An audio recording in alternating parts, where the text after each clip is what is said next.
नमस्कार। The oligo देखने वालों का स्वागत है। बाबा रामदेव पर चलेगा अब क्रिमिनल केस। सुप्रीम कोर्ट के बाद अब केरला कोर्ट का फटका। आचार्य बालकृष्ण और बाबा रामदेव दोनों को ही केरला कोर्ट ने लगाई फटकार। अब चलेगा क्रिमिनल केस।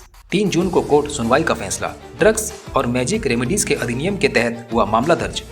एक अनुरोध, अगर आप न्यूज चैनल पर नए हैं तो चैनल को सब्सक्राइब जरूर करें।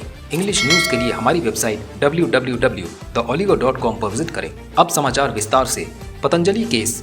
बाबा रामदेव और बालकृष्ण दोनों पर फिर हुआ कोर्ट में मामला दर्ज। अब की बार केरला कोर्ट में सुनवाई। कोर्ट ने पतंजलि के खिलाफ 1945 ड्रग्स एंड कॉस्मेटिक रूल्स को लागू न करने के लिए केंद्र सरकार को भी फटकार लगाई थी।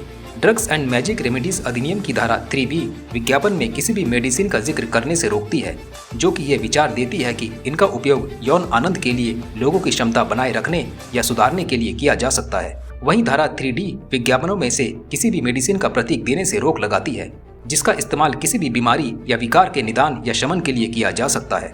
पतंजलि आयुर्वेद और उनके संस्थापकों को अपने विज्ञापनों में किए गए दावों के लिए कई अदालतों में जांच का सामना करना पड़ रहा है।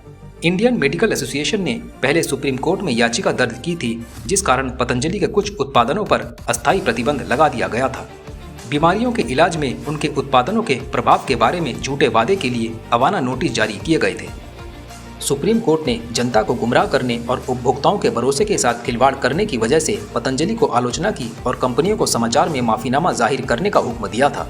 कोर्ट ने पतंजलि के खिलाफ 1945 के ड्रग्स और कॉस्मेटिक रूल्स को लागू न करने के लिए केंद्र सरकार को फटकार लगाई थी। भ्रामक विज्ञापनों को लेकर पतंजलि आयुर्वेद के संस्थापक बाबा रामदेव और आचार्य बालकृष्ण दोनों के खिलाफ क्रिमिनल केस होगा शुरू। यह मामला कंपनी द्वारा कथित रूप से भ्रामक विज्ञापन प्रकाशित करने के संबंध में दायर किया गया है। केरल के कोझिकोड में न्याय प्रथम श्रेणी मजिस्ट्रेट कोर्ट 3 जून को मामले की सुनवाई करेगी। इस केस में आचार्य बालकृष्ण और बाबा रामदेव को व्यक्तिगत रूप से पेश होना ही पड़ेगा। दोनों ही इस मामले से पहले सुप्रीम कोर्ट की अवमानना को लेकर कार्यवाही का सामना कर रहे हैं। राष्ट्र की सर्वोच्च अदालत ने पहले ही दोनों को व्यक्तिगत रूप से पेश होने के लिए ऑर्डर दिया था। अब अप्रैल 2024 में ड्रग्स इंस्पेक्टर द्वारा दायर मामले में केरल के कोझिकोड में फर्स्ट क्लास अदालत में सुनवाई होगी। दोनों पर 3B और 3D का मामला दर्ज किया गया था। हाल ही की रिपोर्ट में देखते रहिए क्या सुनवाई होगी मामले की।